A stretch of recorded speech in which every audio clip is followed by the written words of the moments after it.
This is your left channel. Once these left and right channels start sounding identical, we can say that it's a mono sound field. Oh well, I have started some rambling today, but let me tell you something. If you want to listen to the rest of this rambling, I'm asking you to switch to your headphones or the pair of earphones you use. Spoiler alert, I know that some of you guys could cheat their way up to this point with their casual single mono loudspeaker because more often than not, they play the sum of left and right, creating a perfect mono field. Well, if you still want to stick to your mono speakers, I won't blame you. Mono audio has its own advantages too. And mixing stereo audio into mono is perfect for every scenario. Or is it? Welcome to the side channel. For those who wonder if this is an audio channel you didn't know existed until now, this channel actually cannot even exist in the practical life, unless when you try to remove vocals from a song in the cheapest way possible. Mid and side channels is a logical process that occurs within audio encoders and decoders, and also within many audio processing plugins, or VSTs for an example. If we ignore the more complex but inferior sounding intensity stereo approach, mid-side encoding is the heart of joint stereo encoding, used in audio formats like Ogg Vorbis, Opus, MP3, and Dolby's Advanced Audio Coding AAC/M4A. So joint stereo, i.e. the whole point of these mid and side channels, is a compact way of encoding or compressing the stereo data with each sound's position along the stereo field in mind.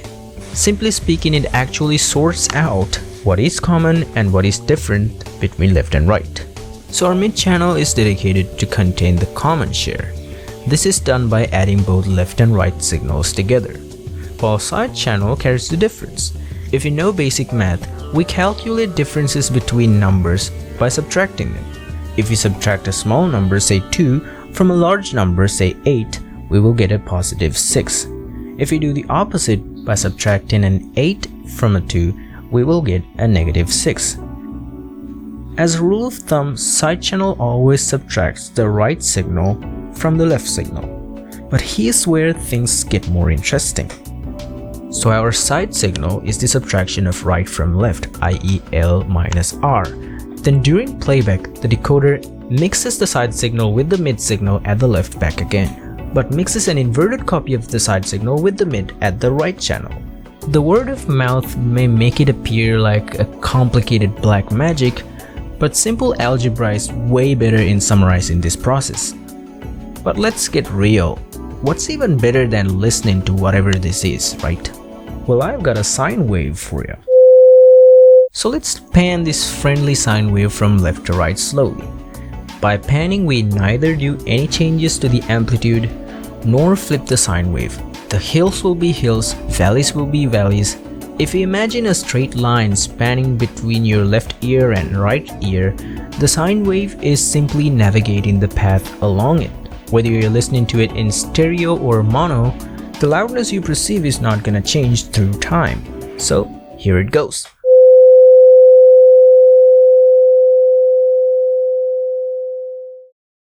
Well, if you have only listened to one stereo channel during the panning, there is a dip or rise in volume.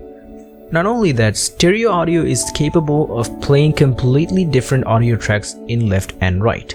But I digress. Let's proceed to see the signal again, or listen to it, in the way how a mid-side encoder interprets it.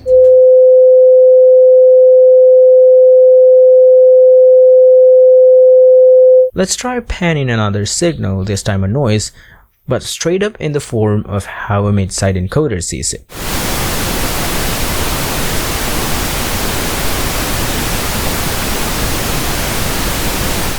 So here you might have felt some sort of a weird widening kind of effect, and if you record these signals and plot it against time, you will see a flat signal with no change in amplitude in one channel, and on the other channel you will see a bow tie shape. So what was happening? In short, the side channel had just translated the change in direction into a change in phase. When the signal is fully left, both the mid channel and the side channel outputs the left signal, and both have the positive polarity. Since the decoder inverts the side signal and mixes it with the mid signal at the right channel, you will get no audio. If the side channel is silent or empty, you will get the same audio on both channels. As we were panning these signals from left to right through the center, we have encountered a point where both left and right channels outputting the same audio for a brief amount of time. And that explains the center of the bow tie. As the sound moves to the right, the signal level on the right is getting larger and larger than the left, but the side channel is subtracting the right from left nonetheless, which now means subtracting a larger value from a smaller value, giving us a negative answer. In the world of audio, negativity means upside down. So as the wave was panning from left to right, our side channel was slowly turning the peaks into valleys, and vice versa. Just as the way how mono audio has its own benefits, joint encoding has its fair share of benefits too. Why is that is a brilliant question. In most audio recordings, the bulk of the information or the signal energy is more or less confined to the center, resulting much of an equal signal with equal polarities in both left and right. In music, this would be your lead vocal, the bass line, and the kick drum and snare drum of all percussions. If it's a movie, the ambience or sound effects around the main voice you're focusing at the moment tends to be so much faint. These circumstances makes it a wise choice to dedicate a single higher quality channel for the important information that is already confined into a monaural audio field inside a stereo stream. As the wideness has no meaning most of the time other than being present to create a wow factor, the side channel is encoded in a slightly lower bitrate. This low quality often flies under the radar because we are not even listening to the side channel actively enough, but the mid information. With this clever bitrate allocation, joint stereo offers an improved efficiency at lower bit rates, and at the same bitrate, joint stereo always outperforms the non-joint counterpart. Even though the file size would be the same because of the same bitrate, it would be worth it because joint stereo contains much more detail than non-joint stereo. And the very nature of mid-side encoding can assist you in tasks like virtualization or spatialization and even noise reduction. There is even a thing called mid-side mixing in studios where the operators decide what is going to the mid and what is going to the side. When it is done properly, the track is both compatible in mono and stereo, i.e. you will hear more or less the same audio in both mono and stereo sets.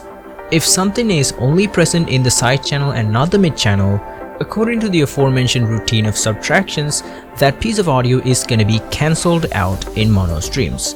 If a positive number is met with a negative number of the same value, we get 0 regardless of the initial value.